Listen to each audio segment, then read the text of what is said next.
ዓለም ባንክም አይኤምኤፍም እንጫጫ ነበር፣ ጉዳያችን አልነበረም። ይህ አገርን ለቅኝ ገዢዎች አሳልፎ ያለ መስጠት፣ ኢኮኖሚን ለፈረንጅ ገባር ያለ ማድረግ፣ ተላላኪም ያለ መሆን ተጋድሎ ነው። If it gets $1 from the IMF, it can borrow $4 from the market and it can lend to us at concessional rates.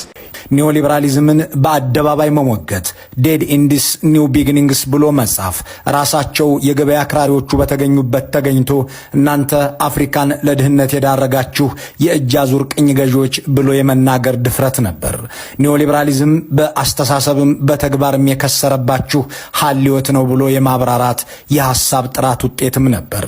ሉዓላዊነቷ ተከብሮ የኖረችን አገር አሳልፈን አንሰጥም፣ የፖሊሲ ሉዓላዊነታችንንም እናስጠብቃለን የሚል የአድዋ ልጅነት ያመጣው ጀግንነት ነበር።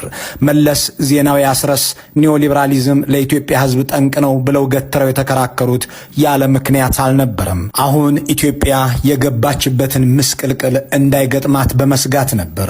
ኒዮሊበራሊዝም በአጭሩ የአሁኗ ኢትዮጵያ ማለት ነች። ኒዮሊበራሊዝም ማለት የአንዲትን እንቁላል ዋጋ 30 ብር ማድረስ፣ የአንድን ዶላር ዋጋ 170 ብር ማስገባት ማለት ነው። ኒዮሊበራሊዝም ማለት እያንዳንዱ ኢትዮጵያዊ ከሚተነፍሰው አየር በቀር ለሚረግጠውም ለሚለብሰውም ግብር ይክፈል ማለት ነው።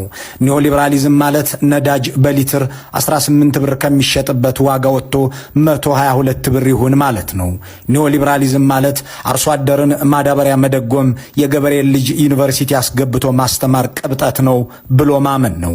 ኒዮሊበራሊዝም ማለት መንግስት ሆስፒታል የሚገነባው፣ መንገድም ግድብም የሚያንጸው፣ የድሃን ኑሮ ለማቅለል የሚሰራው፣ ቴሌኮምን የማይሸጠው፣ የአየር መንገድን ለፈረንጅ የማይለውጠው ስለምንድን ነው ብሎ የሚጠይቅ ነው። በአጠቃላይ አይኤምኤፍ ገብቶ ያቡካ፣ የዓለም ባንክ ይጋግር፣ እነ አሜሪካ ይዘዙ፣ እነ እንግሊዝ ይግዙ የሚል ታቸራዊና ሬገናዊ የገበያ ፖለቲካ ነው። እንዲህ ያለውን እሳቸው በጽሁፍም በንግግርም በአማርኛም በእንግሊዘኛም በጆርናልም በመጽሔትም በአዲስ ዘመንም በአዲስ ራዕይም የተሟገቱለት የኢኮኖሚና የገበያ ሉዓላዊነት ኢትዮጵያ በሺህ ዓመታት ታሪኳ አይታው የማታውቅን እድገት እንድታስመዘግብ አድርጓታል።